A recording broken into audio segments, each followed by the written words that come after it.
Big Jake really should be John Wayne's best movie. Here's everything that it has going for it. First, it is a classic latter day grouchy performance from John Wayne. The guy was born to play old men. I've seen almost every Western of his at least twice, and I think they really do get better as they go on, chronologically, just because it gets easier and easier to buy into the world of the character. There's numerous early attempts in the 30s all the way up to the 50s to place John Wayne in a kind of sappy romantic drama position like Angel and the Bad Man, or even in a good John Wayne movie like Rio Bravo. I think that the fact that the romance plays out between Angie Dickinson and his character instead of Angie Dickinson and Dean Martin, which would make more sense to me. I think Rio Bravo is kind of weakened by that. And anyway, the attempt to place him in that kind of part is just laughable, really, once you've seen Big Jake and True Grit and movies like that. This movie has John Wayne's greatest character introduction. If you're any kind of John Wayne fan, there's only one other movie that could really compare with his introduction in this film, and that's John Ford's Stagecoach, which if you know about that one, it's crazy how much that just like foreshadows who John Wayne was going to be. I don't know how Ford knew to do that. It was luck, I guess. But for Big Jake, the dialogue building up to the cut, the iconic image of John Wayne peering down the side of his rifle directly into the camera, and especially the rousing Elmer Bernstein score tells you everything you need to know. And I mean, I think whatever remaining die-hard fans John Wayne might have had in 1971 must have been grinning and settling into their seats at this moment, thinking to themselves, hell yeah, here we go. Big Jake has a fascinating backdrop of the clash between the Old West and the New. It's really hard to think of another Western from around this era that combined stagecoaches and cars, horses and motorcycles, revolvers and semi-automatic pistols. I think it brilliantly uses Maureen O'Hara. There's really something stronger and wiser about the way cameos used to work before the modern day, before the MCU and all the movies like it. It was less about winking at the audience, less about making a gag, than it was about kind of warmly inviting you to participate in the world of the movie. Maureen O'Hara's brief part here is treated completely serious. There's no wink. Because it's built entirely off the audience's preconceived perception of her as John Wayne's longtime co-star and on-screen love interest. And crucially, the movie's tone suggests this is something to respect rather than chuckle at. That's the difference. Even if you haven't seen Rio Grande, The Quiet Man, or McClintock, you're likely still going to understand, at least you were in 1971, that John Wayne and Maureen O'Hara just kind of belonged together on screen. Now, nobody's saying that they're on the same level as Cary Grant and Katharine Hepburn, but for what they lack in chemistry, they make up for in presence, because the two of them just kind of look good standing next to each other. I also really like that Big Jake has a nasty bunch of villains. Richard Boone plays the leader, and then he's got Dude with a Machete and just a bunch of other crooks that look, speak, and live cruelty. And the movie's got a very Bonanza-esque setup. There's literally a note that says the equivalent of, haha, we kidnapped your grandson, idiot.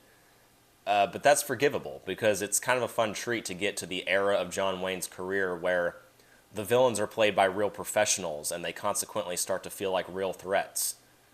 See also Lee Marvin as Liberty Valance, Bruce Dern in The Cowboys, George Kennedy in Cahill U.S. Marshal. These are the kind of people that we need playing a villain in a John Wayne movie in order to take it seriously. Okay, so that's everything that Big Jake has going for it. So why is this not John Wayne's best movie? Okay, well, a few things. First of all, the creative lead is indistinguishable from any other John Wayne movie. Now, I have no idea really who George Sherman is as a director. I could take a quick look at his filmography if I wanted to, in order to double check if I've ever seen another movie that he's directed, but why would I do that when the problem is the fact that I don't know?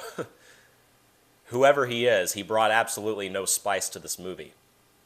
And it's a problem not unique to John Wayne's filmography. It kind of seems like he was cursed to two constant choices: either star in a John Ford picture, for example, and a John Ford picture is usually guaranteed for excellence, but then he has to give kind of a muted performance in the movie because John Ford never really made a movie that was about John Wayne being the star.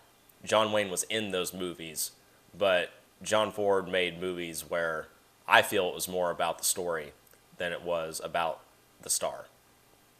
So he could either do something like that, or he could star in some nobody's picture.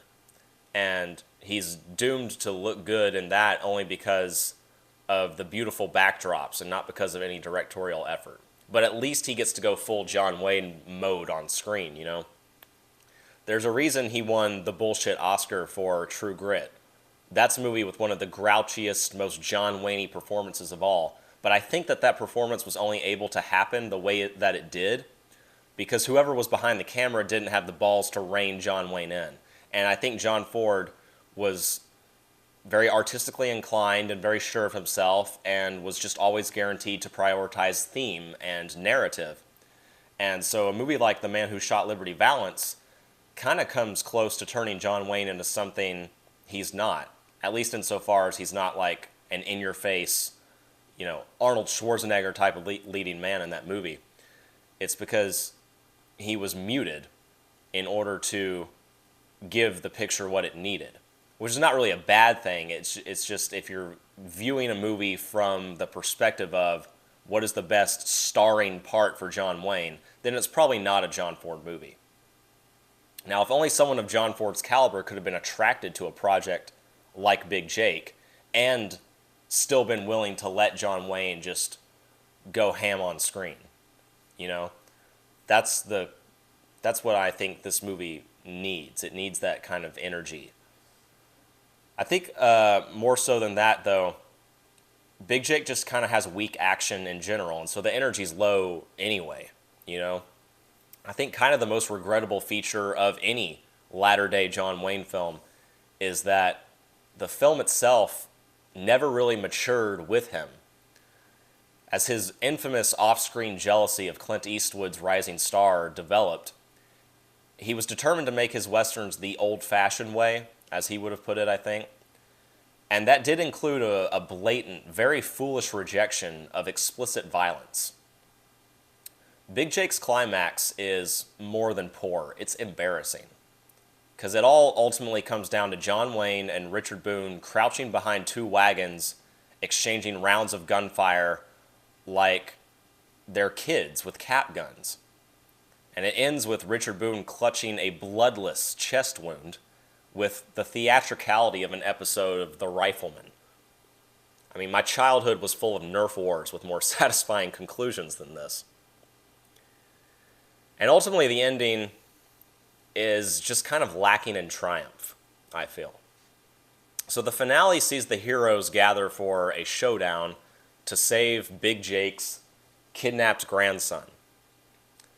And the battle plays out in a very interesting way, and it's not a complimentary kind of interesting. The battle results in two devastating casualties. John Wayne's Native American friend, Sam, and his dog are senselessly slashed to death by a machete. And what's so crazy is that both the movie and Big Jake himself could give a shit. I mean, go watch the scene on YouTube. He doesn't care that these things happen. He's not broken up about it at all. And it's so stupefying a choice that I wonder if I really need to break down why. But I will, because it's fascinating the longer you think about it. Again, not in a complimentary way. The movie is at its core a revenge flick, right? The grandson gets kidnapped at the very beginning, and the rest of the movie is we're out for revenge. We're going to get him back and fuck up the guys who did this.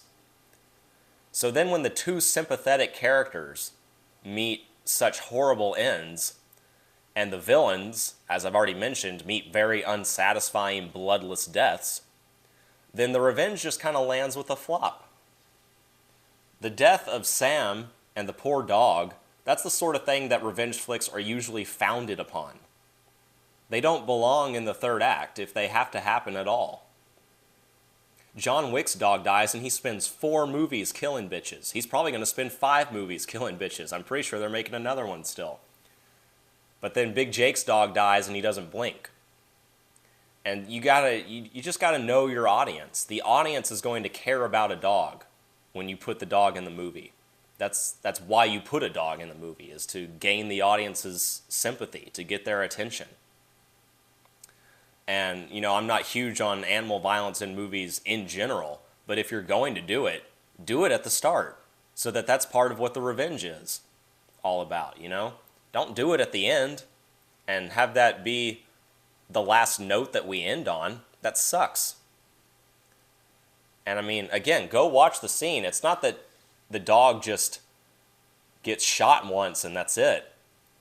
The Richard Boone's machete henchman fucking slings his blade at the dog several times. And the dog's off screen, but there's these very psycho-esque music bursts with each swing as he lands, which is effective, I guess, for, kudos to Elmer Bernstein. I'm not saying the score is bad by any means, but it's too effective is really what it is. It's too chilling and upsetting. And it just doesn't belong in the third act of the movie. I really like Cahill U.S. Marshal in terms of what it does to correct these errors. I kind of wonder if somebody watched Big Jake and then decided to fix these problems by making Cahill U.S. Marshal. Because John Wayne has a Native American friend in that movie too. He doesn't have a dog. But he's got a Native American friend in that movie who also is murdered kind of late in it. I don't think it's the third act, maybe. It might be the end of the second act. But at least in that movie, John Wayne's actually upset about it. He kneels down to his dying friend and they exchange last words, something like that. And also, that movie has a bit more violence in it. I do remember that when George Kennedy and all his goons get slaughtered, there's actually splashes of blood, like there would be in a Clint Eastwood Western. Now, Cahill overall is not as good a movie as Big Jake, but just in terms of what it chooses to do with its narrative and how it chooses to present these things that I'm talking about, it does a better job than Big Jake. And, it's fair to point out, of course, that this is just a very typical 70s Western, I suppose. 70s and earlier. The Native American character dies, and the representation of Mother Nature dies. And they don't just die, they're butchered. And then the white people can go home and be lazy and rich. And I'm not saying that it was specifically done in a mean-spirited way. It might have been. But it doesn't have to have been. It could have just been like foolishness on the parts of the storytellers. I don't know. But it doesn't work regardless, is sort of my point. You don't have to take a political or social viewpoint of the movie to know that these deaths don't work. You just have to take a structural viewpoint of the movie. You just have to understand what storytelling is and what effective storytelling looks like to understand that it doesn't work. Anyway, all that to say, I really feel that a revenge flick is only as successful as its final act. It's only as successful as how good is the revenge that we get. And that's why this is not John Wayne's best movie, because even though the hour and a half, whatever it is, leading up to the final battle is pretty freaking good, as John Wayne movies go, if you land with a slump, then who cares about that first hour? You know what I mean? If the ending can't be stuck with a movie like this, then you're not going to want to revisit it. Now, I have a partialness to John Wayne movies that most people don't have because I grew up on them at my grandfather's house. So I might be the exception. I might still revisit Big Jake now and again, but the average audience member is not going to want to. And even if I'm revisiting it, the whole time I'm watching it, I'm going to be dreading the ending and going, God, I would have done this so differently, if I was in charge. I really think that in order for Big Jake to have been the best John Wayne movie, which again, it had the potential to be, I really think that was dependent on either a full reconstruction of the third act, or else at least some kind of socio-political through line that would result in the third act as it currently exists having some real meaning. Maybe we could kill the Native American and the dog, and then that could function as some kind of commentary on what Westerns typically were at the time. But obviously nobody was interested in that. And since neither of those things happened, the movie is kind of ferociously middle of the road.